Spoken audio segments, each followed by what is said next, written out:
people did. If they're not here, they're not here. This has You been. didn't have any questions. I did bring a backup, a resource. Well, it's all good. No, just expanding on what Mr. Robertson was saying. You know, I've been doing this for a while, and some of our best ordinance work has come from workshops. That approach does work, and so on.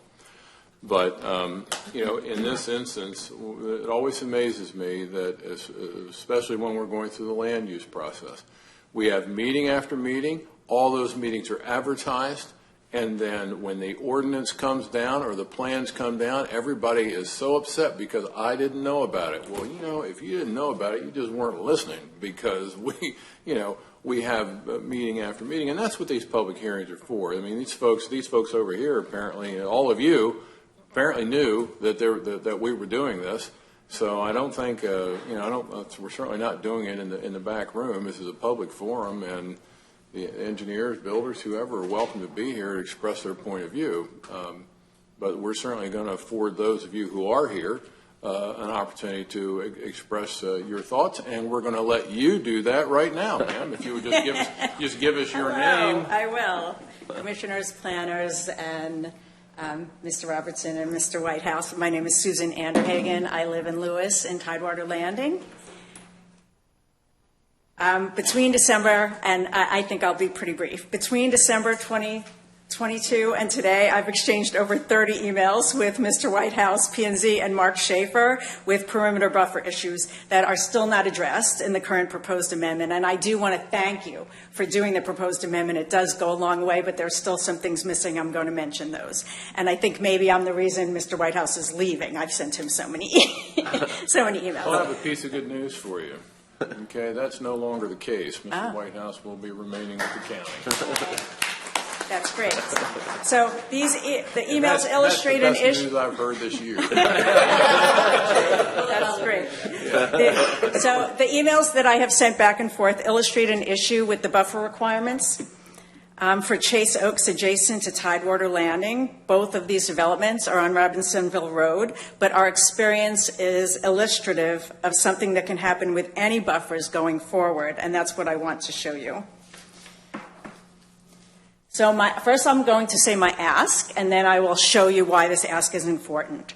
So first, to add a no later than date to perimeter buffers regardless of the phasing. Chase Oaks cleared the natural buffer between them and Tidewater Landing in November 2021, yet they have not yet requested a building permit for the phase closest to Tidewater Landing, and so there is currently no timeline for replacing that buffer because they are not yet in the phase, and I will show you that.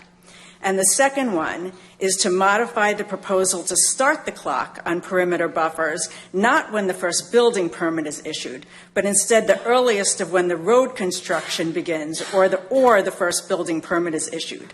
Our experience at Tidewater Landing is that the developer removed the natural buffers and then did all the road construction adjacent to us.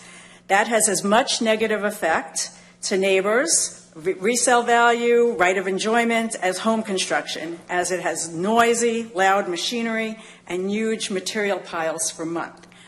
Now, we talk about phasing, and in the new proposal, you talk about wanting to do it by phase, but to my knowledge, that's not in the current ordinance. The current development plan said putting in the buffer within 18 months of subdivision approval. It said nothing about phases. But when I spoke to Mr. Whitehouse early on, he told me that the practice was by phases, but there are problems with that. So let me first show you what this is. So if you look to the left, Tidewater Landing is over where I have that thing. In the green is where Chase Oaks cleared their buffer. Everything down on the right-hand side, the dark blue, the pink, is their phase 1 through 4. They're actively working in those. But Chase Oaks Phase 5, they do have a building permit issued for that, but they have not requested to start with Phase 6, yet they have put in all of the roads up there, starting in November 2021. So I'll show you, and I'm sorry, this was an aerial view, so the position isn't the same, but that's Robinsonville Road cutting across. Both Tidewater Landing is the circle on the left. That's Chase Oaks. All of that work started in November 2021 and early 2022, yet no building permit has been issued for Phase 6, and they have not requested that yet. So there's no timeline for the buffer replacement.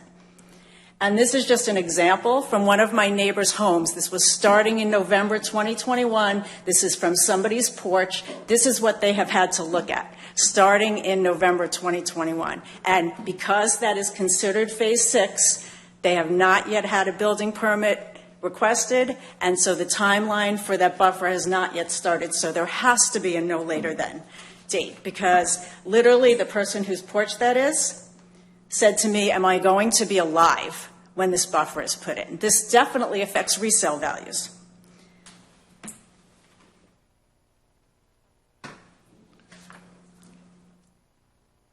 So as I said, the other thing is that in March 19th, 2024, there was a council meeting where this was introduced, I believe, by Mr. Robertson, and Mark Schaefer asked if the new ordinance helps the Tidewater Landing.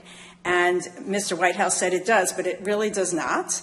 It's true that with the new ordinance in place, perhaps Chase Oaks may not have been able to remove the pre-existing wooded buffer because it was a large wooded buffer of loblollies, not extremely beautiful trees, but it was totally covered in loblollies.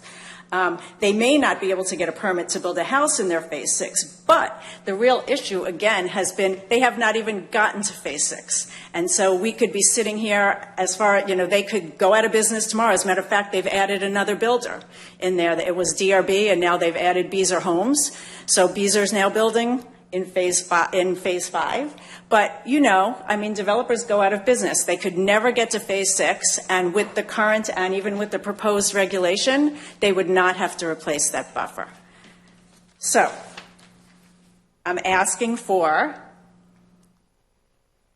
I'm actually not going to go through this, but if you're wanting numbered and phase by phase, it should be in the timing section where you had the timing of the timing of the buffers, and there really needs to be something that says something to the effect of the perimeter buffer landscape plan must include a no later than date for the entire perimeter buffer, regardless of phasing. This date should not be longer than 24 months from the issuance of the first building permit in any phase, or something to your liking, but there has to be a no later than date.